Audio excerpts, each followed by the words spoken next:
Yo, yo, yo. What up, my peoples? Good morning, good day, good afternoon, good evening, depending on where you are. Okay. Hope everybody's having a good day no matter what. Happy Friday. Happy Friday. The weekend's here. That's awesome. Got that Java, that lovely Java. What we work for, baby. That weekend is upon us. That's awesome, man. So we got video gaming news for today, December 15th. And then we've got a little bit of Baldur's Gate 3 gameplay. So I'm only going to be getting in a little bit more than like half a normal stream. PSA, sorry. We've got some family stuff going on. And so, therefore, it'll be a bit of I'll be shutting it down around lunchtime for us. Normally, we go well into the afternoon, but I've been trying to prepare people for the fact that today's going to be a little bit less of a live stream because we got a family event happening. So, hopefully, everybody understands. Just one of those things, man. Try to be as consistent as possible, but that's the jam, dude. We've got we'll still have a good day. We got plenty of content in, just not quite as much as we normally do, man. So I don't know. Yeah, man. Let's go ahead and let's do what we do. Let's hop in here and get to work on finding out what's going on in the world of video games, man. Let's go. Let's do this.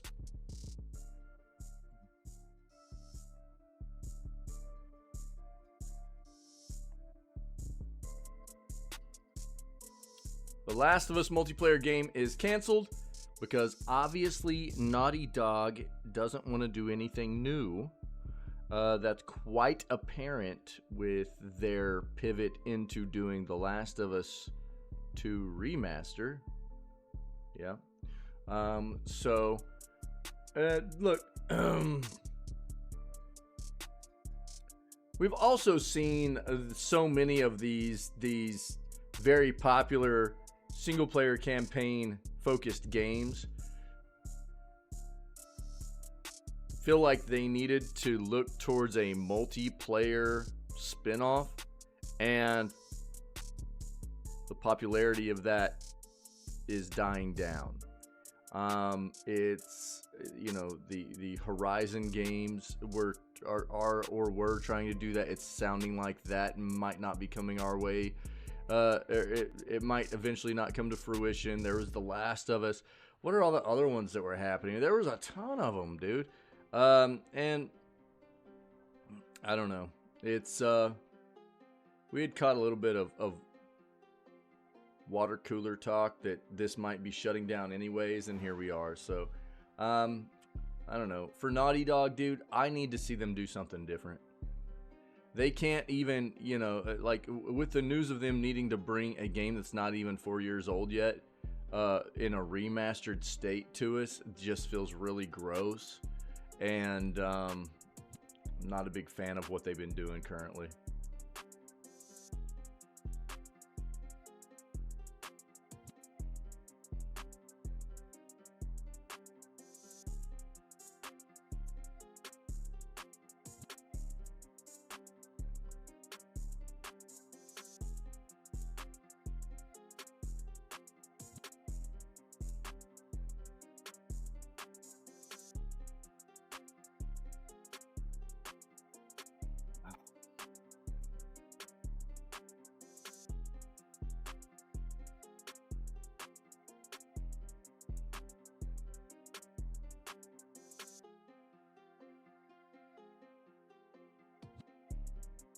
This probably isn't worth diving into, honestly.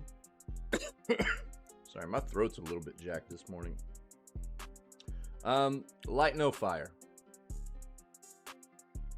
is the new game coming from Hello Games, the developer of No Man's Sky.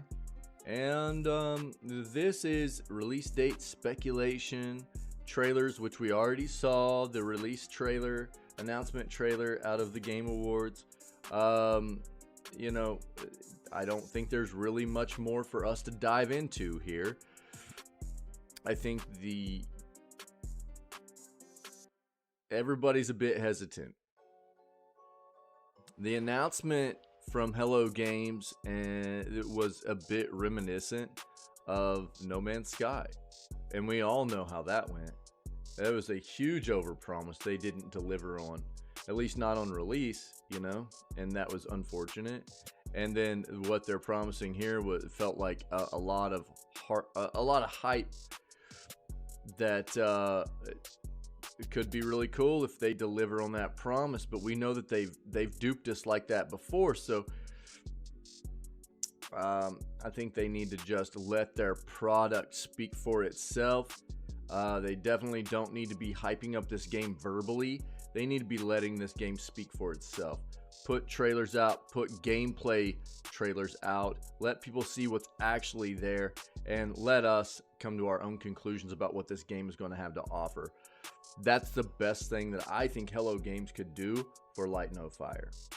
And hopefully it'll be a banger, you know? I think they've matured a lot. I think they've come a long ways as a developer. It still doesn't make up for what they did initially with No Man's Sky. That is going to be a forever, you know, tainted kind of look at who they are. The only thing they can do is be better moving forward to try and get people to see past that, I think. And so that's what I'm looking for personally.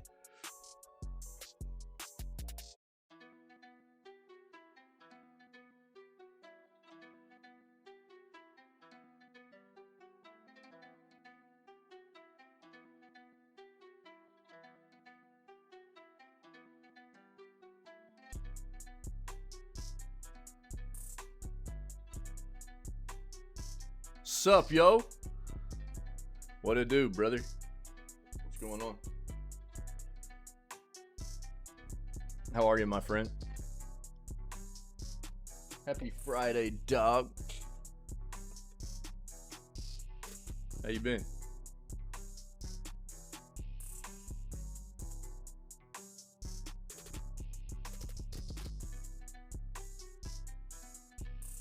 Ooh, Riot Games Prime gaming promotions are going to end this coming year, guys. Just chilling. Word up, dog. It's good to see you, man. You got any plans for the weekend? Ubisoft is finally taking the crew offline.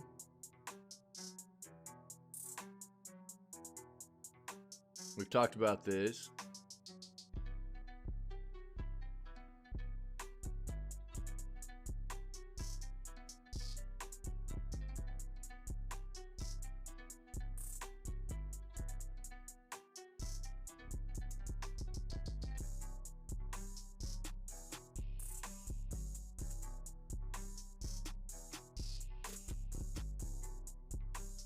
Dude, E3's been done for years.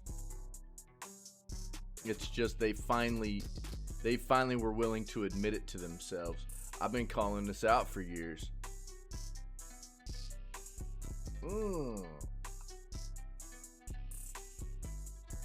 Cheer competition, huh? Word up, dude. Right on. Yeah, we got a bit of a family event happening today, so I'm only going to be going till like lunchtime, dude. It'll probably only be like a 5 to 6 hour stream, something like that. So we got a bit of a family vibe thing going on, so but we'll be back to the probably norm tomorrow. You know, sometimes the weekends can be a little bit shorter anyways, but are you guys having to travel for it, Reject? Or is it fairly local?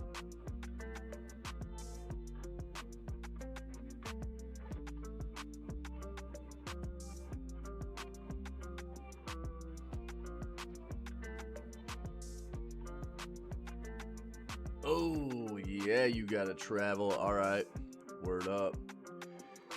We doing all this in one day, or is it like a whole weekend event, dude?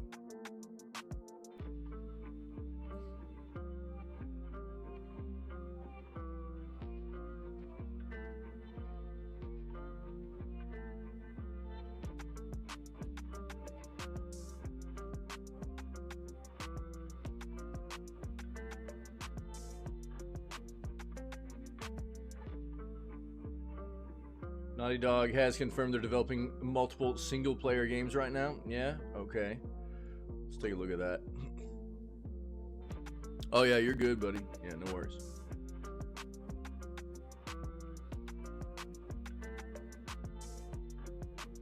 Baldur's Gate 3 could get more races down the line.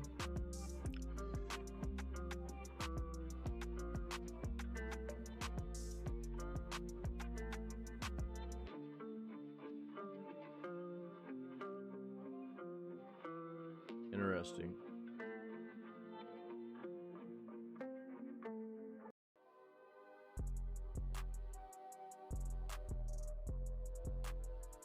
I'm gonna say something here that might not be the most popular thing in the world. The more I play Baldur's Gate 3, the more I'm finding myself being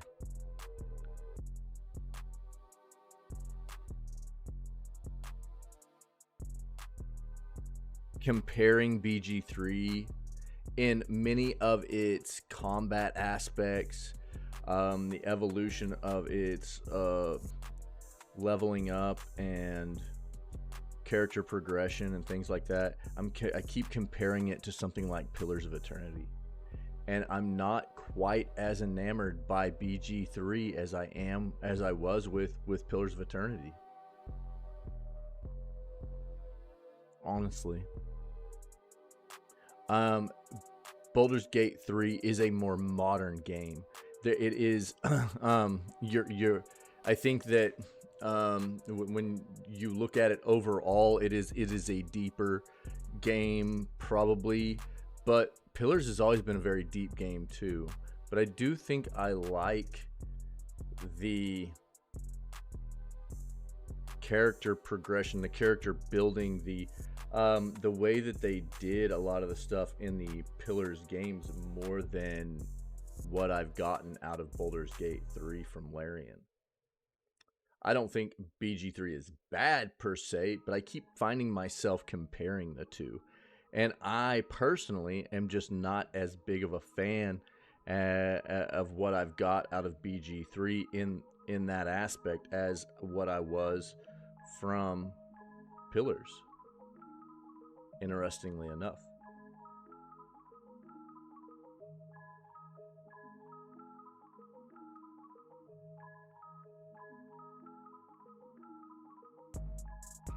Hot take, I guess.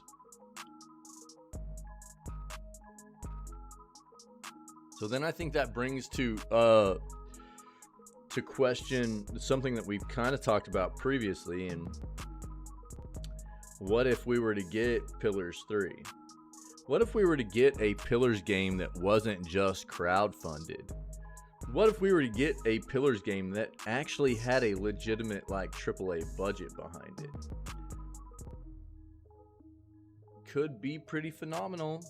We've talked about that before.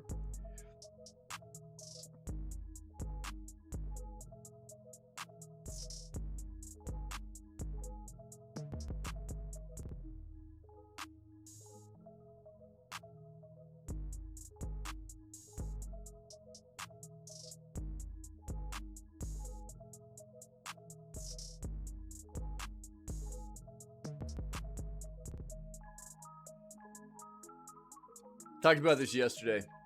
If you are not aware, let's just go ahead and get this out of the way. Epic has started their holiday giveaway in a sense. They are preparing everybody for it.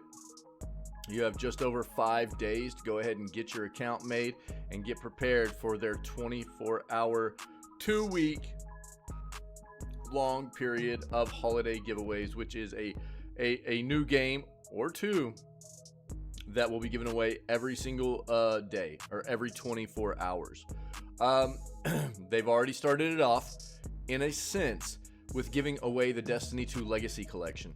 As you can see, this kind of has the package, the present, like it's wrapped and it's been ripped open. But this one's lasting a week. And it's just to prepare everybody for what is about to pop off in about another 5 more days. So heed my advice, please. Go create an account. Grab your free games. In a world where video gaming is so very expensive for most people, it continues to rise in cost for us. Anywhere you can get free content is good, and Epic gives away substantial free content. Very notable games. Even if you're not a PC gamer right now, you could be in the future.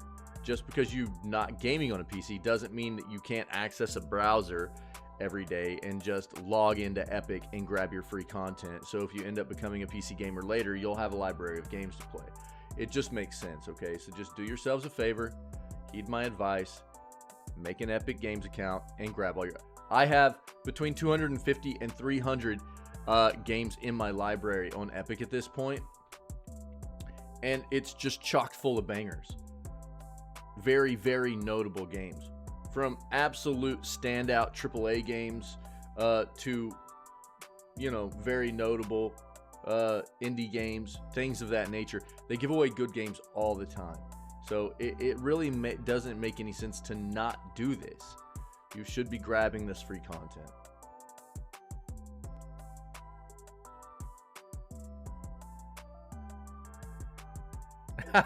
We read about this yesterday. This was kind of funny.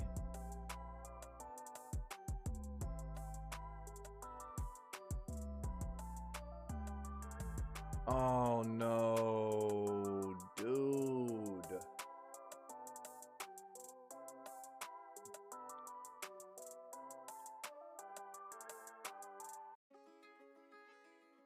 Let's look at this Asgard's Wrath 2 VR game stuff, but dude, this is terrible to hear.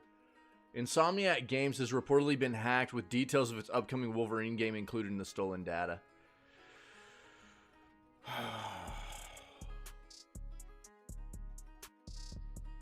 I hate to hear this, dude. I'm not a fan of this.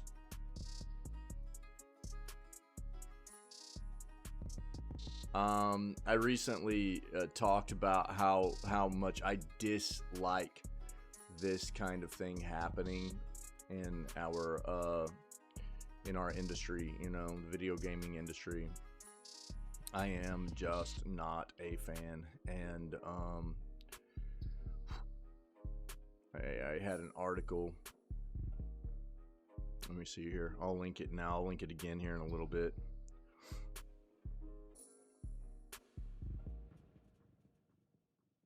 There we go. So right here in chat, why video game information leaks aren't healthy for the industry. This is a hot take from me. It's based off of one of the more recent things, which was the GTA 6 trailer getting leaked ahead of when Rockstar was planning on releasing it. You know, it's we'll talk about this more whenever we read this article, but man, this sucks. I hate to hear this.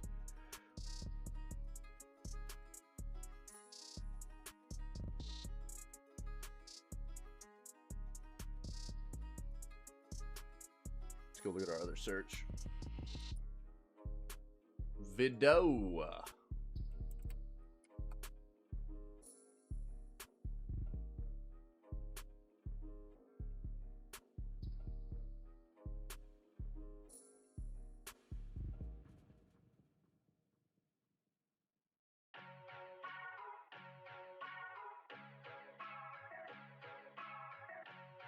Yo,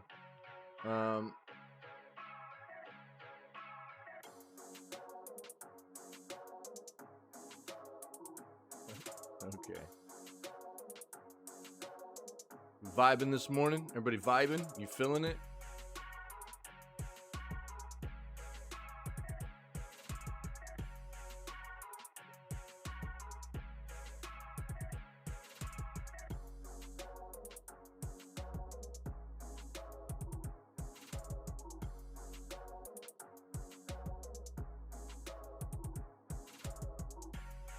One second.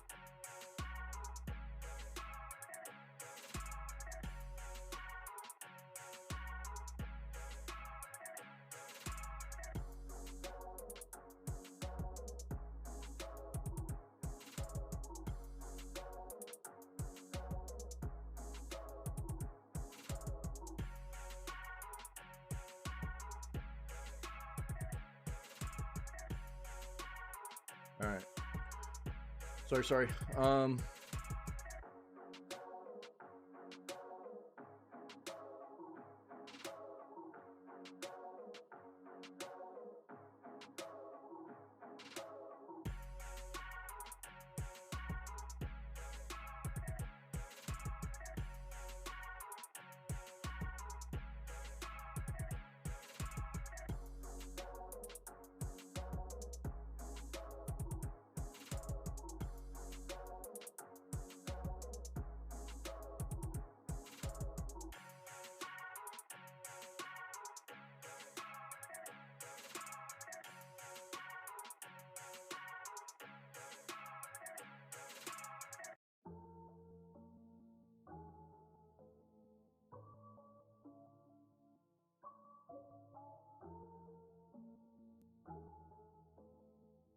Talked about that yesterday.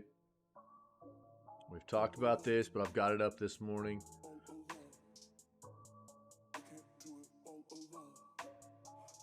And this, yeah.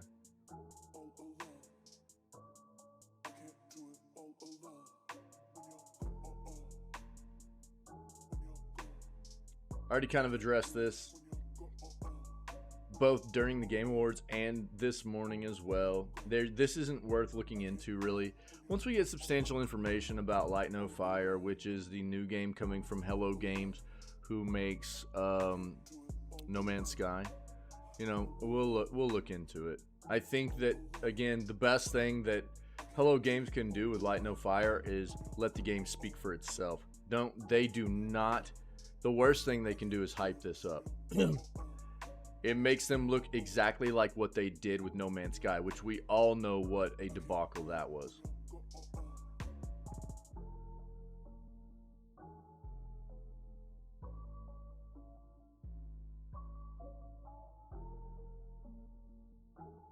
We read about this yesterday. It's kind of funny. Starfield... Bethesda's got a huge issue with people knocking on Starfield. They do. They can't stand that this game was not as popular or as overall liked as it is, you know. It feels like all the way around they're just really upset that the game isn't better. And I mean, who's to blame for that? You know, I mean, I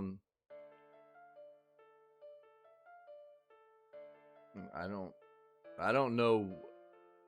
From you know,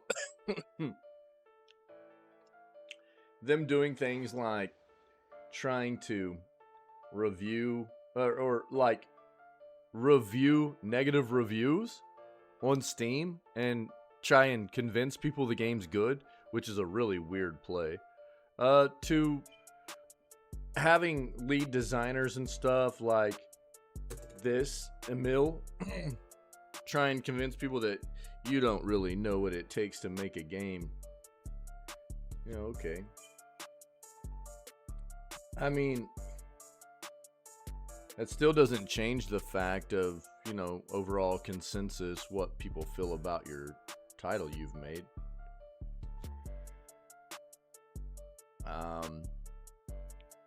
This is the world that you work in. This is the world we, entertainment-wise, all dive into, and you know, I don't think that it's a bad game per se, but it's not BG3, it's not Tears of the Kingdom, you know, it's not Alan Wake 2, it's, you know, I think it's more Bethesda space, you know, so, I don't know, it's a weird thing, we've talked about it a lot. I think Bethesda is just, I think that internally Bethesda had more expectations for what the game has been received as. Funny enough, and they're having it's almost like a denial period. They're like in denial that everybody doesn't love the game. A lot of people have enjoyed it, but not everybody loves that game, And it's almost like they're in denial about it. It's really, really weird.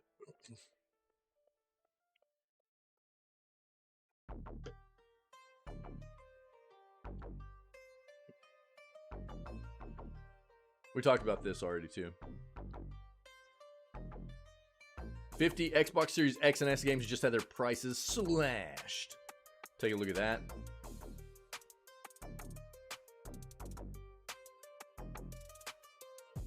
We've talked about the Netflix stuff. Talked about it yesterday. We've talked about a lot of Netflix stuff previously too. Gaming Bible, no thank you. God of War Ragnarok DLC. Didn't this come out just like a couple days ago? What to expect from the free Valhalla update patch. Let's take a look and see if we can find out exactly what's coming. I'll also give you a bit of a here. And, you know, this... We are constantly calling out the bad stuff in the industry. It's easier to focus on the bad stuff. I mean, and I do try to do my best to call out the good stuff too. And I think Santa Monica Studios deserves kudos. They've been doing good stuff for year on end, over and over for quite a while now. And this is just the latest example. God of War Ragnarok, the Valhalla update DLC. I don't know how expansive. I think the majority of what you're getting here is like a roguelike implementation, mechanic, gameplay mode for people to dive into. It might flesh out a little bit of some story stuff here, but I think ultimately what it's doing is giving you some really nice replayability is probably what you're getting. A bit of a test, if you will.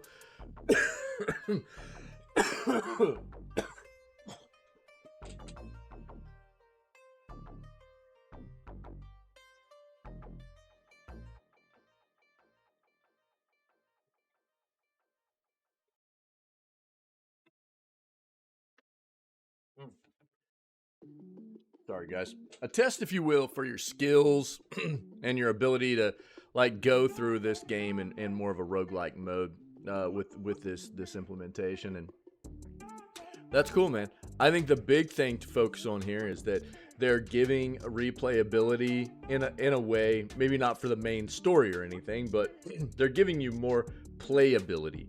Maybe not replayability, but playability of the game. And along with that, it's free. And from the AAA front, I feel like you don't see that very often anymore. Just free content. Free content updates. And apparently this was just something to say thank you to the fans. And they need to be lifted up for this, in my opinion. But let's take a look and we'll see exactly what's being brought to the table for the God of War Ragnarok Valhalla update, okay?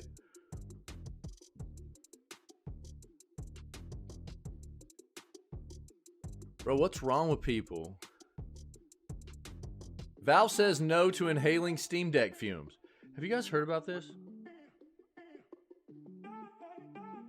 Apparently there's this trend of the new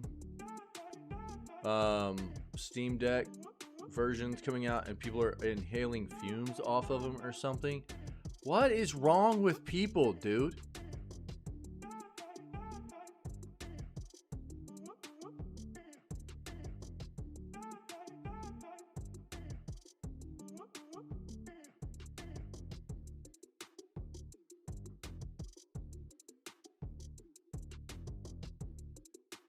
Talked about that.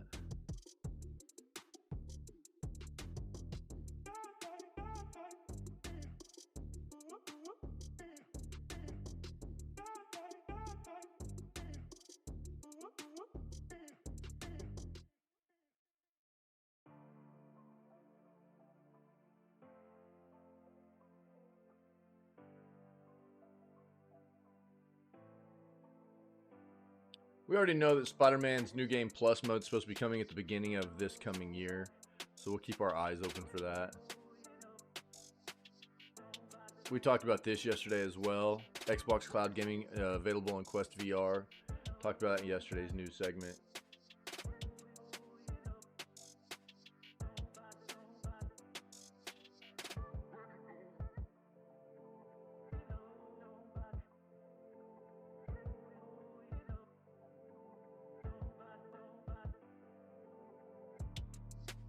Here's a funny title. Will Skull and Bones be on Steam? Will Skull and Bones ever release? How about that? Let's talk about that. Will Skull and Bones ever release? That's a better question.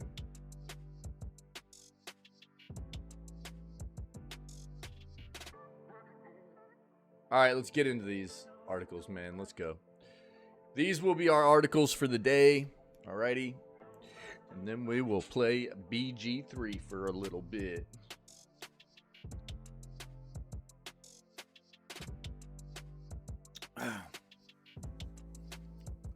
Baldur's Gate 3 could get more races down the line. Since its August release date, Baldur's Gate 3 has received countless praise while taking home multiple awards. And now as the game continues to grow, developer Larian Studios says it's not done updating Baldur's Gate 3, and that could mean more races for the game. When the game left early access in August, Larian added Dragonborn and half-orc to the game. With 11 races in the game, there's plenty of variety, but Larian Studios knows there's a demand from some players for more. It's just not at the top of the priority list at the moment. Quote, we don't have specific plans for new races at the moment, but we're not saying no, writing director Adam Smith said during an appearance on the Xbox on Twitch channel. He said that the team has plenty of future plans for the game, but couldn't divulge more into what those were. All I can tell you is that we do plan to do more updates. We're not done yet, he said. Smith said a reason for various things not making the game at launch or in the first updates was their fit. There were a lot of discussions, he said, about whether a certain feature or element fit within the game's campaign or not. There's loads of stuff we intentionally didn't put in because it didn't fit, Smith adds. There's some stuff where we're like, this would be nice to think about later. There's a lot in Baldur's Gate 3 already, but we didn't want to leave it be. Okay, so there's a potential there. I'm going to bring up something here. I talked about this when I brought this article up. I keep finding myself comparing Baldur's Gate 3 to Pillars of Eternity.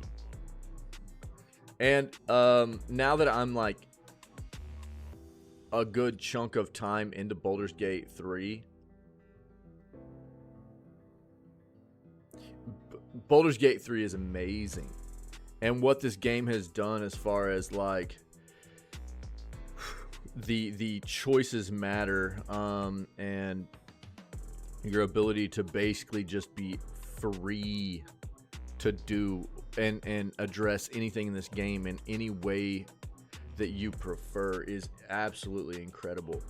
But I'm not as enamored with this game as I was with Pillars in character development, character progression, and stuff like that. And I think it brings a bit of... I'm not saying BG3 is bad, but I keep finding myself comparing it to Pillars. And Pillars has always been, ever since I played Pillars 1 and 2, has been something, I mean, like my favorite CRPG. They did so many things very, very, very well. And then we find out not too long ago that there's been talk about what if Pillars, you know, creative director behind Pillars could actually get a AAA budget because there's interest there. I think that's an interesting notion. I think that what Larian has done with Baldur's Gate 3 has been really impressive. But I'm not quite as enamored with what you do with character progression in this game as even something like Deadfire. Even the first Pillars was really impressive. But, and we're talking about games that were just, you know, crowdfunded projects by Obsidian, you know. And I think that when you talk about the potential that they could deliver with a massive budget, could they potentially surpass what Larian's done with something like BG3? I think that it's worth tossing around. You know, we've talked about it an amount. Our buddy Tinwin has actually has a Reddit thread where he was talking about, you know, this sentiment to an extent, and I think it's worth a little bit of some serious discussion. There will always be people that would prefer the BG3 style of progression over something like Pillars, and I understand that's fine. Personally, I from what I've seen so far, and we just hit max level yesterday, I'm just not as thrilled with it as I was with what I got out of Pillars and the progression of character leveling and development and things like that. In my opinion, it just didn't feel as good. But both are killer games, and I'm just trying to like get the cogs turning a little bit. If you have experience in both of these titles, even if you only have Pillars and you haven't played BG3, you know, maybe you should try BG3 and assess comparisons there, or vice versa. You know, I think it's one of those things that people should maybe be doing, because while Pillars definitely has been a staple of the modern CRPG movement, Baldur's Gate 3 has absolutely brought it back to modern gaming as a viable genre that can be winning Game of the Year awards, right? And so I think what you have to understand here is that we're probably going to see a lot more of this type of stuff going forward, because this is the way the world works, right? Copying popular things, popular genres, popular mechanics, and gameplay integrations and things like that.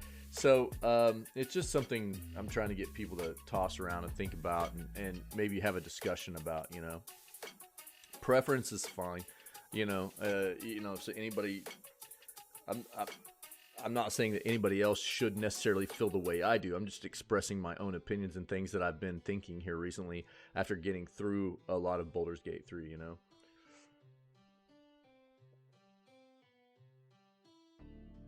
Asgard's Wrath 2 VR gaming reaches a new god mode.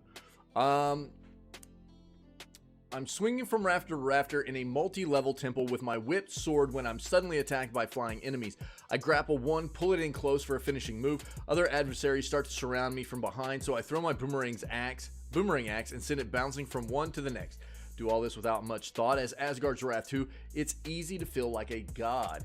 After years of hard work from Sanzaru Games, Meta finally has their killer app. The game has set a new standard for standalone VR, knocking out my longtime favorites, Half-Life Alyx and Skyrim, as my top VR experiences. Let's see this.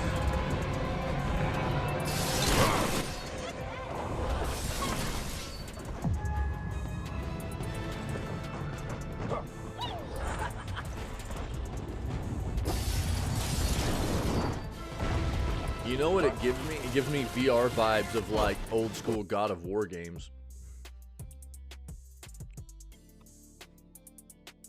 The sequel begins where the first game left off, with your player character, an upstart deity with the power to possess mortal bodies, betrayed by Loki and left in an illusory prison. Soon enough, you're whisked away to a fantastical Egypt where you first possess a tomb raider named Abraxas, who's initially unhappy about the arrangement. You'll have cosmic powers. Abraxas has a human body. Together and later with other mortals, you'll work to find the hero stones that will reveal Loki's whereabouts and put a stop to his mayhem. Sanzaru Games harnessed some kind of dark magic to bring us the visuals in AW2, which were optimized for the Quest 2. I was in awe of the epic set pieces, gigantic enemies, and the allure of the Egyptian landscape. I was speechless when I first encountered a gargantuan ox-like beast towing a massive stone tower behind it. Finally noticed it was wandering through the desert, curious about a strange bellowing sound. It's one of those gaming moments that stays with you, and Asgard's Wrath 2 has so many such moments.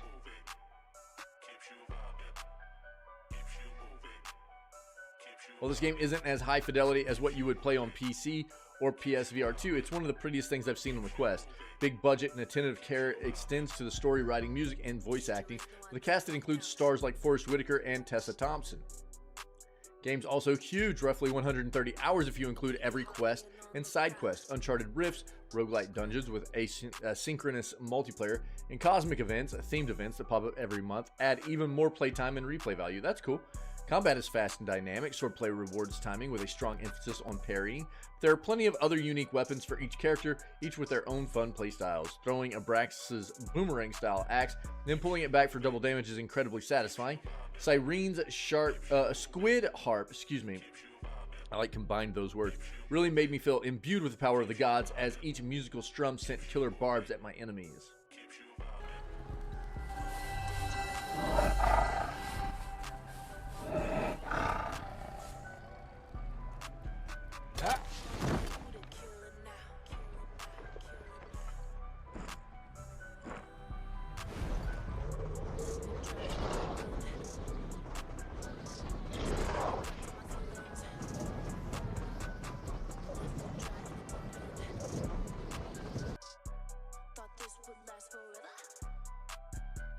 While you'll spend most of the game as a mortal, you'll occasionally transform into a giant god form to, say, move large statues to help solve puzzles and to battle other gods.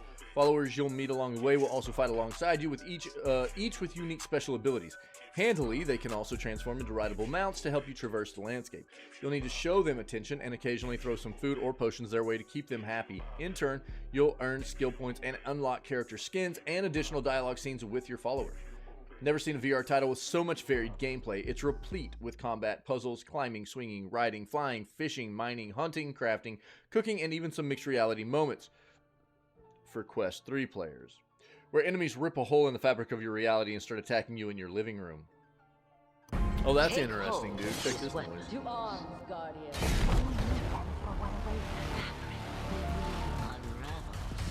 Even this reality isn't real.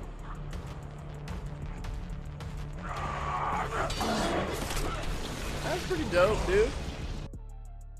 That's pretty cool. Impressive as it is, the variety can be overwhelming. For example, you can craft armor and upgrade weapons, but it didn't occur to me to equip them on my character until I stumbled upon it in the menus, hours into my campaign. On one occasion, the game suggested a quest marker to me out of order, which led me to an unpassable point. Luckily, fast traveling makes it easy to jump back to the outpost or another part of the map if you get lost or stuck. The first Asgard's Wrath won acclaim for its graphics and world building when it released in 2019, although it had a much smaller audience at the time, while Asgard's Wrath 2 had to make graphical concessions to run standalone VR hardware. The gameplay, pacing, and story are a gift from the gods. Virtual reality enthusiasts have been begging for a long-form AAA title made specifically for VR headsets like the MetaQuest, and here it is. Yeah, it looks pretty dope, dude. Yeah, I mean, the graphical fidelity of it isn't like, wow. I'll say this, though. I think it still looks better like something like the AC VR game that just came out, and everything sounds really fun with it, man. So if you guys are interested, you got some VR stuff that you're messing with, you might try this out, man. Very neat. Okay. This is unfortunate, dude. I hate to hear this. Again, as many people that hang out here that are part of this community know, I'm not a fan of the leaked information, hackers stealing information from developers. I understand that this is there's a lot that goes into this conversation. Well, we can go back and forth about it a lot, and what this really comes down to for me is about the health of the industry as a whole, trying to work on repairing the relationship between ourselves as gaming enthusiasts and consumers and developers / publishers that has been degraded over so many years on both sides of the coin here, right? So we have done things, they have done things, the list goes on and on for what has happened, but this is not something that I find to be a good thing for the industry as a whole. I hate the fact that so many developers are often pushed into a corner where their hands are forced into divulging information, Yo. Yeah, apparently, dude. Yo, what up, Pinky? What's going on, man? Random note time, guys. And I've talked about it a lot. Oh, perfect, dude. Nice. That's awesome. Twitch Unity, baby. So I talked about it here recently with the I linked it earlier. Do I still have it up? Where is this?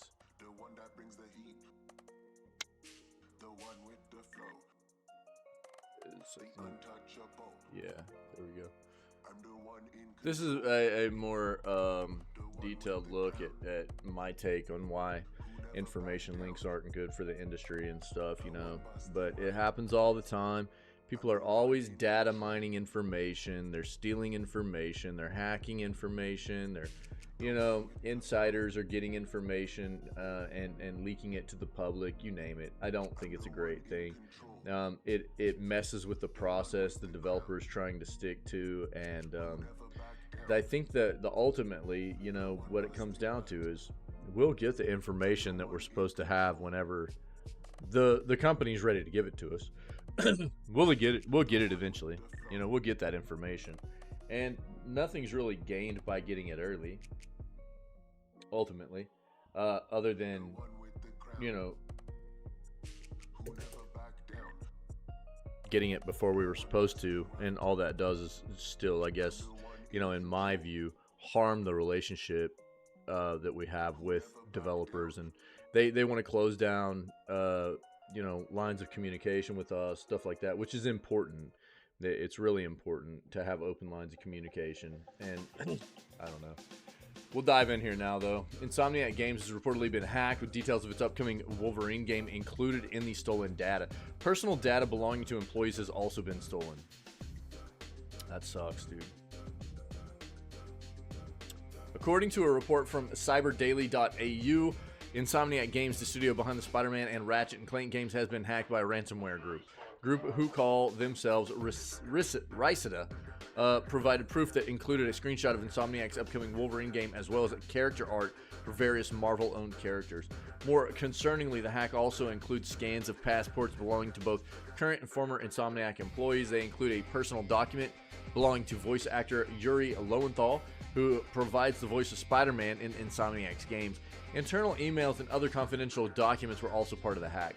Ricida have given Insomniac a week to pay their ransom, but have also begun an auction for the full set of data that begins at 50 Bitcoin, or 2.1 million US, with just 7 days on the clock. Seize the opportunity to bid on exclusive, unique, and impressive data, Ricida reportedly wrote. Open your wallets and be ready to buy exclusive data. We sell only to one hand. No reselling. You will be the only owner.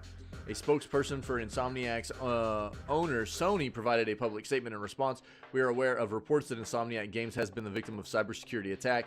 We are currently investigating the situation. We have no reason to believe that any other SIE, Sony Interactive Entertainment, or Sony divisions have been impacted. So we'll see what happens with this. Usually what will happen here is most of these companies stand on a united front of going, we do not pay these companies for this kinds of stuff. You know, they are pretty steadfast on those kinds of notions, not giving in to these malicious actors and stuff. So we'll see what happens, but I'm willing to bet they are not going to be paying for this information back. It's usually the way it goes. 50 plus Xbox Series S and Series X games just had their prices slashed. If you have an Xbox Series X or S, then you're in luck, because Best Buy is having a massive sale on games for both systems.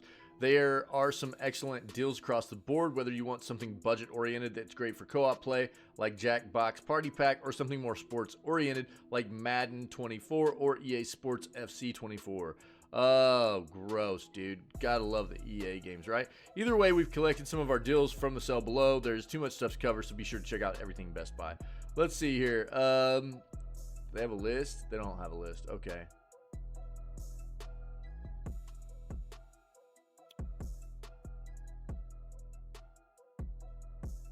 They do have some links there. They are talking about some of the EA games, like FIFA. The old FIFA game, which is now EA Sports FC 24, is $35. NBA 2K24 is $35 as well. NHL 24, $35. Jackbox Party Pack 7, $8. Human Fall Flat Anniversary Edition, $16. Street Fighter 6 Standard Edition, $46 instead of $60. And then some Lego games, The Quarry, stuff like that. So if you're interested, I'll link this for you, okay?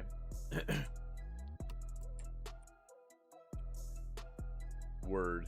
All right, what do we got here? Yeah, man. Santa Monica Studios, let's go. I'm a big fan. I'm a big fan, dude.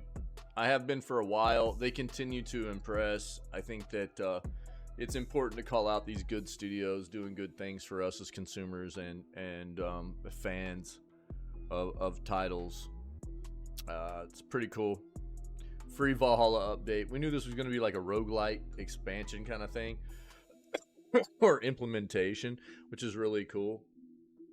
I just did an article here recently talking about how refreshing it is to see a AAA studio doing some cool stuff like this, you know?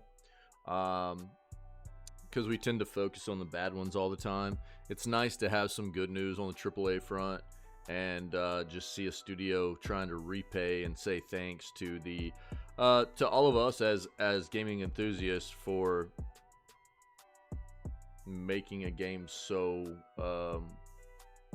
loved and you know, do so well, right?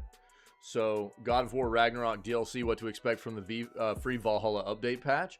There's no let up for the Ghosts of Sparta as Kratos returns once more in new downloadable content known as God of War Ragnarok Valhalla for PS5 and PS4. In a surprise announcement at the Game Awards, developers Sony Santa Monica unveiled a thrilling new trailer showcasing the free God of War Ragnarok DLC that will take inspiration from the roguelike genre.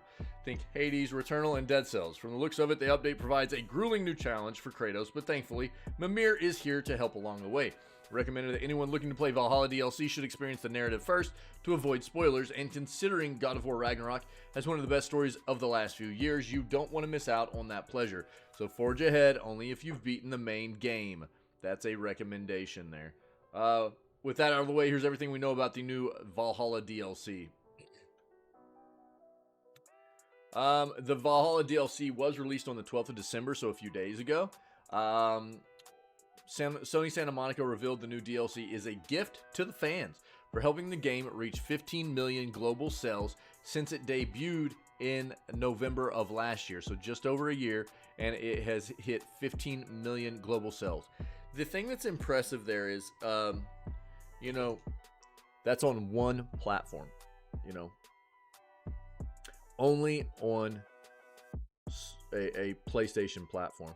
So imagine the amount of sales this game would have had it been multi-platform, right?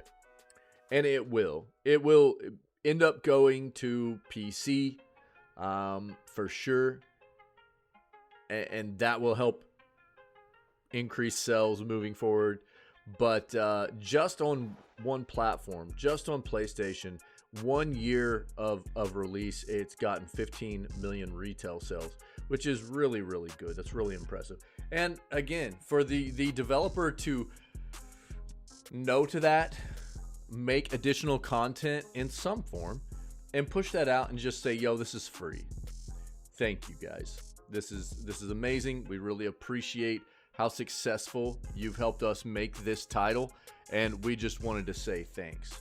That's something that I feel like is not seen very often anymore, and it's very refreshing.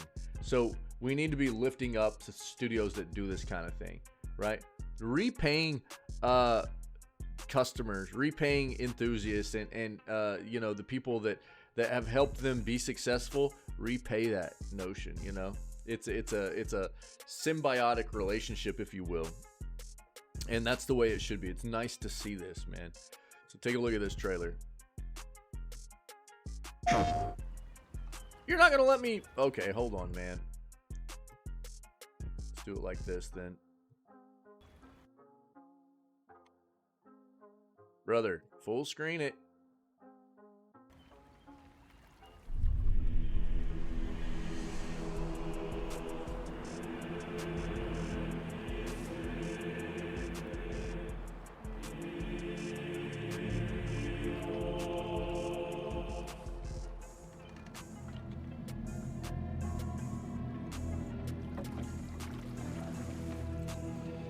are certain you remember nothing of this place.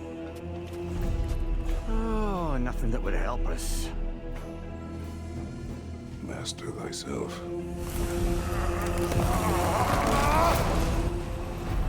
Tell me, brother, why exactly are we doing this?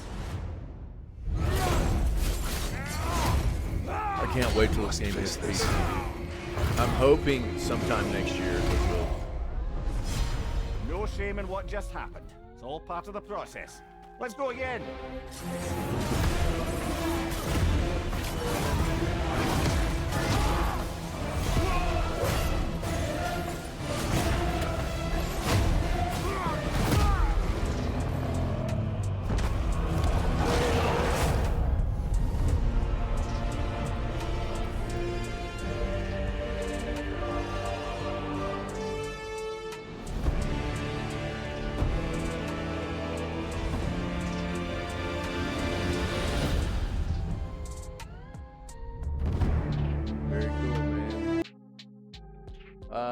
God of War Ragnarok Valhalla is designed as an epilogue to the 2022 game that follows Kratos on a deeply personal and reflective journey.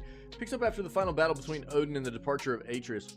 As Mimir and Kratos journey to new mysterious shores, a set of unknown trials will need to be overcome.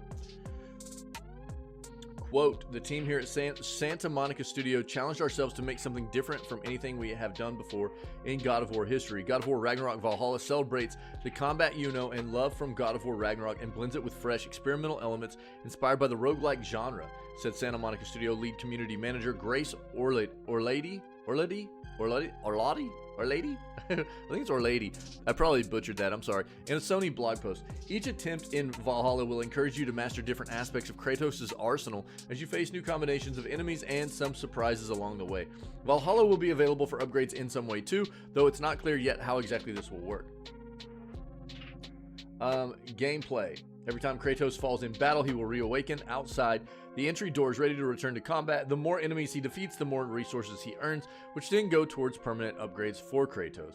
Players will have access to all their weapons and upgraded skill trees, but must choose a shield and Spartan Rage special on each attempt. Armor will be reduced to a cosmetic only. 5 difficulty settings have been crafted for this experience, with the number of rewards increasing for higher challenges. Accessibility settings will continue from the main God of War game too, though it's recommended that you roll credits on Ragnarok's story first, the actual campaign, right? The Valhalla update is a separate experience from the main narrative and can be jumped into at any time. God of War Ragnarok is available exclusively for the PlayStation 4 and 5. Very cool, man. Very cool. And again, mad props, dude, to a huge AAA studio for doing something for their fans. It's a rarity to see, man. It feels like, and it's nice to see. If Santa Monica Studios hadn't been on your radar already just for producing amazing content, they should definitely be on there now. Okay.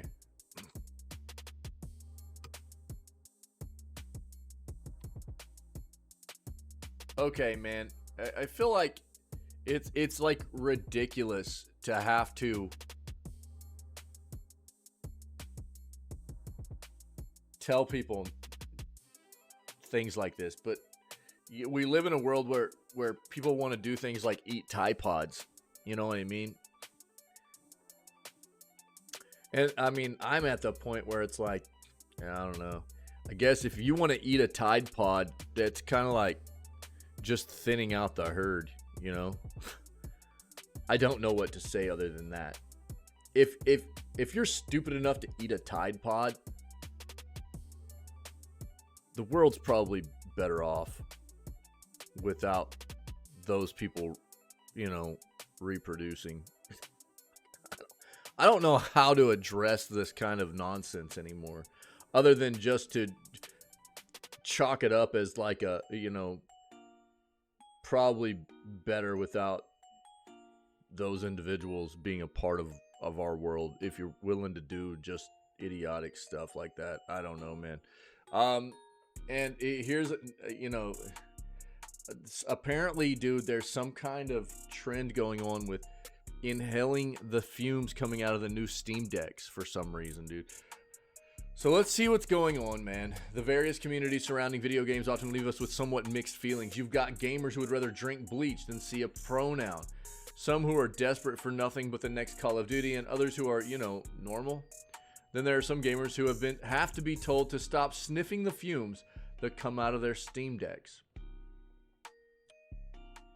To be honest, the latter is always our favorite, much like how Procter & Gamble had to tell attention-starved content creators to stop encouraging kids to eat Tide Pods back in 2018. Dude, I mean, could I call it or what? Valve has to come out and say, stop inhaling your Steam Deck fumes.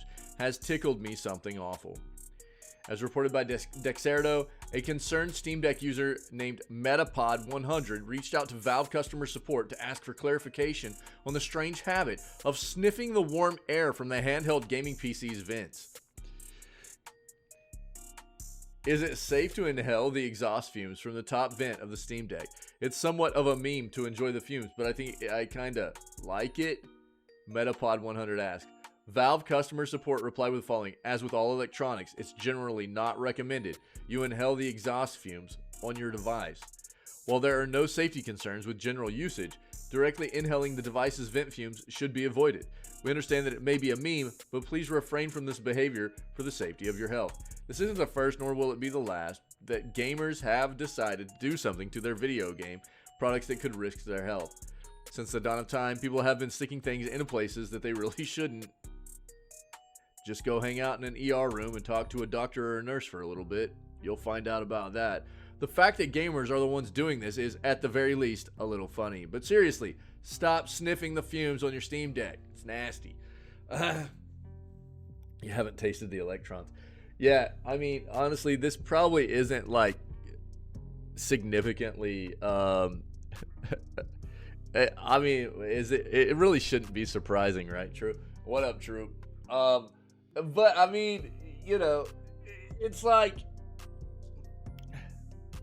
this is the same thing as like the Tide Pod thing. You know, that started off as a meme too, right? Like, but there are a lot of people that there's a lot of just dumb ass people out there, man, that they're like, oh, cool, man, we can clean our insides. Why, let's go eat some Tide Pods together, you know? It's like, Jesus Christ. And then people start dying from it, you know? And then it was so hard to get people to stop doing it.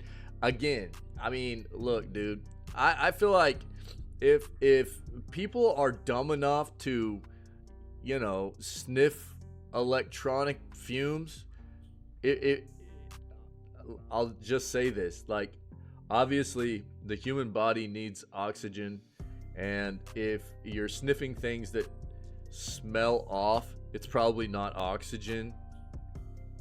And you know, you're probably in line to suffer some consequences, whether it be immediate or further on down the line from those kinds of things.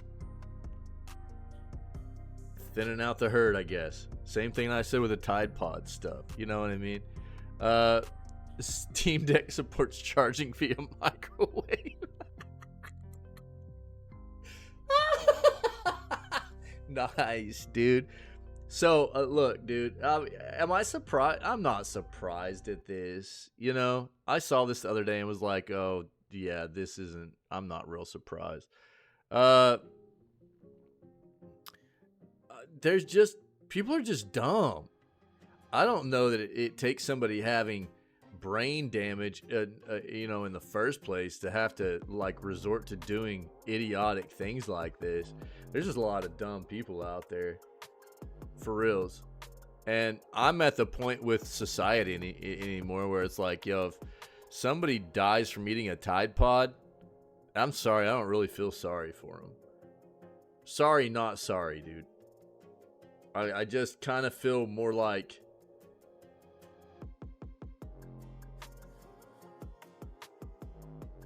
we're probably better off as a whole without those kinds of people reproducing, dude.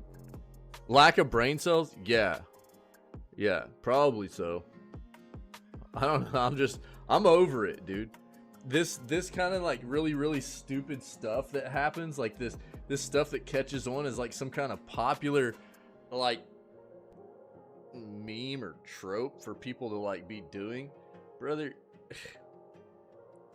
If people don't have enough common sense to not eat a Tide Pod, I can't help those people, man. You know, like, you know what I mean? I don't know who can. I don't know who can, honestly. And so this just like falls in line with that kind of stupid stuff, man. And I mean, it does feel bad that we live in a society where people are dumb enough to do that kind of stuff, but this is the world we live in. Yeah, I know, true. I know. That's the way I feel about it too. It's the way I feel about it too. And look, I mean, man, I was a dumb ass kid at one point in my life. Like, I was a dumb ass teenager. I did a lot of stupid crap. But I never in my life would have thought of eating laundry detergent. You know? Never, ever in my life would I have thought of eating laundry detergent or drinking bleach. Like, I was never close to that stupid. You know? Like, what? Like, I mean, that's a different flipping level, dude. I don't know, man. I don't know. I just thin it out, I guess, dude. I don't know what to say about it, really. It's a different kind of thing, man. But, I mean, not that this is probably on the same level as eating a Tide Pod necessarily, but at the same time, I'm guessing that there's only one reason why people are huffing fumes out their new Steam Decks, and it's because it smells funny or it's getting them high or something, but they don't really know what they're huffing. Therefore, you know, it's probably gonna have some kind of effect on them, you know. And so I don't know, man. I don't know what else there is to say about that one. Last of Us multiplayer game canceled. Naughty Dog will focus on single player games. The game's live service elements would have meant a future without the team's single player games. So, as I said whenever I first pulled this up. Yeah, I know, true. Yeah, I know. I'm probably, yeah, just like shaking my head. I'll probably laugh at him and call him an idiot. No kidding. I'm one of those people. I'll be like, what are you doing, dum-dum? You know? But, yeah, I'll laugh too, you know. He's trying to soak up those electrons, right? I think that's what Pinky was saying. The Last of Us multiplayer game canceled. This had become such a popular trend, dude. Such a popular trend where we were hearing there were so many games being developed running spin-offs off of what single player campaigns had been. The notable ones that come to mind are The Last of Us, excuse me, Horizon. There are a number of other ones, man, that had taken this popular single player campaign and they were trying to spin it off into multiplayer games and stuff, and a lot of them are like dying off. Yeah, a lot of them are dying off. So The Last of Us has now, and this game had been in some kind of project development for years now. So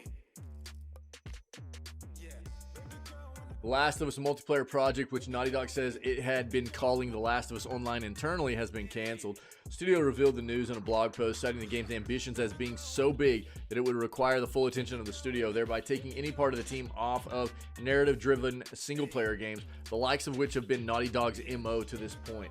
In ramping up full production, the massive scope of our ambition became clear. The statement reads in part, to release and support The Last of Us Online, we'd have to put all our studio resources behind supporting post-launch content for years to come, severely impacting development on future single-player games like remastering ones that aren't even 4 years old yet. I just added that in there because Naughty Dog is really gross for me right now with the whole Last of Us 2 remaster.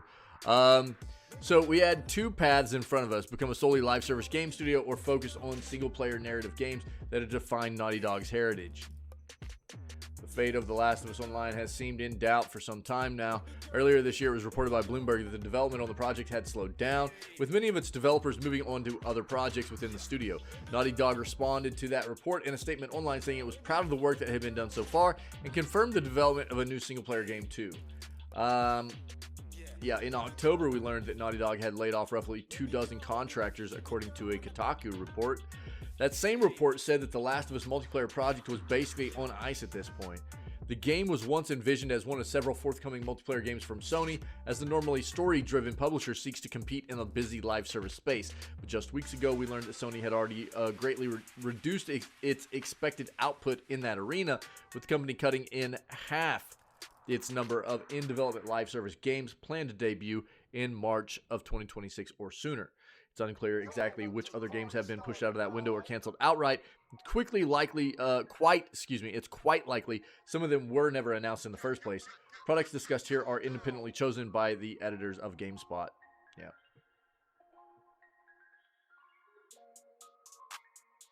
So, segueing off of this, which we kind of could have expected because we did know Sony was pivoting heavily away from their games as a service focus that they had over the past couple to a few years into now Naughty Dog is developing multiple single-player games. Naughty Dog may be juggling The Last of Us 3 with another new game. Naughty Dog has confirmed it is working on multiple single-player games right now. Naughty Dog is one of the most respected video game developers out there, having worked on iconic franchises like Jak, Crash Bandicoot, Uncharted, perhaps most notably The Last of Us. Developer has proven it is capable of telling rich, premium stories that combine cinematic elements with engaging gameplay. It has also been able to subsequently adapt some of its game and achieve the same success as it did with its games. The studio has had a few multiplayer efforts in addition to its single-player work, but they were always put in as a side offering to the story modes. Naughty Dog confirmed today the Last of Us multiplayer game, dubbed simply The Last of Us Online, is dead. The game was canceled after reports of a troubled production and years of little to no concrete details about what it would even look like.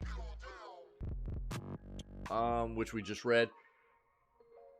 Naughty Dog did reassure fans The Last of Us Online was not the only game the studio was working on. In fact, Naughty Dog is working on multiple ambitious single-player games as we speak, as confirmed within a new blog post. We are immensely proud of everyone at the studio that touched this project, said Naughty Dog. The learnings and investment in technology from this game will carry into how we develop our projects and will be invaluable in the direction we are headed as a studio. We have more than one ambitious, brand new single player game that we're working on here at Naughty Dog, and we cannot wait to share more about what comes next when we are ready. As of right now, we have no idea what those projects are. Naughty Dog hasn't released a brand new game since 2020 when The Last of Us Part 2 was released, and their next release is going to be the remaster of that less than 3 years later.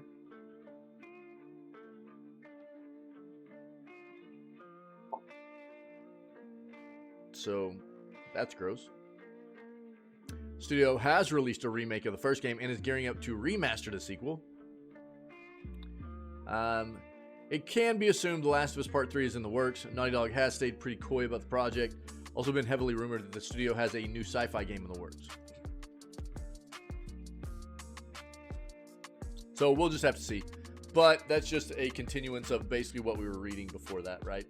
The Last of Us multiplayer game is done. And the I think the big thing to note there is like apparently there's some more single player things coming from them, which we would hope. They have done good things in the past, but I'm sorry, dude, it is disgusting to hear of a studio remastering a game less than 3 years after its release, or just 3 years after its release. It's really, really gross, dude. I'm not a fan of that. Riot Games Prime Gaming promotions will end in 2024, guys. Here you go. So Riot and Amazon have collaborated for quite some time. They did an extension earlier this year, but it looks like this is going to end now. Riot Games has officially announced in a new tweet their Prime Gaming promotions will conclude in March of 2024 for all of their games. The announcement does not confirm an exact date. It also doesn't explain exactly what the renewal fell apart to begin with. why it fell apart. However, players can still claim drops till the end of the date, keep that content in their account after the promotions end. So March of the coming year is going to be the end of it, okay? An update for players claiming Prime Gaming loot. Prime Gaming has decided not to renew our promotion, which means the last capsule drops will end in March of the coming year across all of our games. We know this is disappointing. We wanted to let you know as soon as we could. You can...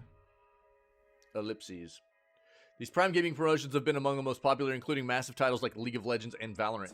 Loot has been legitimately thoughtful and thematic across all Riot Games' titles. That has made these particular promotions more of a reward than a gimmick. They have been genuinely large incentives for players to invest in Prime Gaming.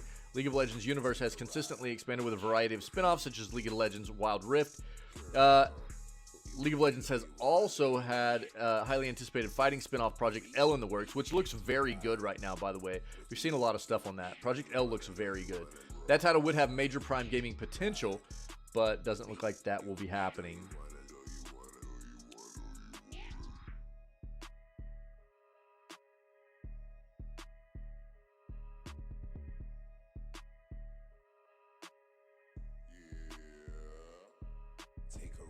Hopefully, Riot will elaborate on why Prime Gaming ultimately decided not to renew. Riot is successful and knowledgeable enough to overcome typical obstacles. For now, players want to finally invest in Prime Gaming to collect the last exclusive loot Riot will offer. Again, yeah, this was something that kind of like the contract was coming to an end. They kind of did a little bit of an extension, but apparently the extension they're not getting a new contract done. It doesn't look like. We'll see what happens moving forward, but it's currently looking like this is going to be finished. Last article for the day, guys. So if you have anything else to add, let me know, and we'll address it before we move on to playing some BG3 for the rest of the day. Okay. And the rest of the day meaning like I probably got about a little over three and a half more hours worth of streaming today. We got a family event going on today, and so I'm gonna have to take off a little bit early. So that's the play for the rest of the day. Okay, Ubisoft is finally taking The Crew offline. The Crew was released way back in 2014, emerging as this wondrous racing game with an ambitious premise. The map was designed to represent the entire breadth of the US. It wasn't terrible, but ultimately it didn't move mountains. It didn't stop Ubi from creating 2 more titles in the series, including the recently released follow-up Motorfest. Now, Ubi has revealed that the servers for The Crew 2014 will be taken offline on March 31st of this coming year, effectively bringing an end to the game forever. As it's an online-only game, those looking to play The Crew after the shutdown will find themselves out of luck. It had lofty goals, but it eventually failed to compete with its better-developed opponents in the racing niche. It picked up average reviews when it was released toward the end of 2014. By this point, the follow-up titles having been released in the series, almost nobody is still playing the original game. Understand this may be disappointing for players still enjoying the game, but it has become a necessity due to upcoming server infrastructure and licensing constraints. Decommissioning a game, and especially our first one, is not something we take lightly. Ubi also took the opportunity to share some behind-the-scenes info about the development of The Crew. It was explained that the idea for the game started way back in 2007, started as a concept drawn up between 3 friends, and eventually underwent a 7-year development cycle before surfacing in 2014. That's it. That's the news. My dudes and dudesettes. That's the Jamalam. So, kind of a slim news segment this morning, which is okay, dude. It happens. Sometimes we go a bit long. Sometimes we go a bit short. Pinky, go home. Okay, Pinky. Go home so we can play BG3. No. So I hope everybody's having a banger Friday right now. The weekend's here, man. What we all grind for. So I hope everybody's having a good day so far, or had a good day, or whatever time it is for you. But I appreciate everybody being here for the news segment. if anybody is checking this out live or maybe as a yeah, there you go, Drew, or checking it out as a VOD, then this is how we always start off all of our streams. 6 days a week we're live, every day but Wednesday.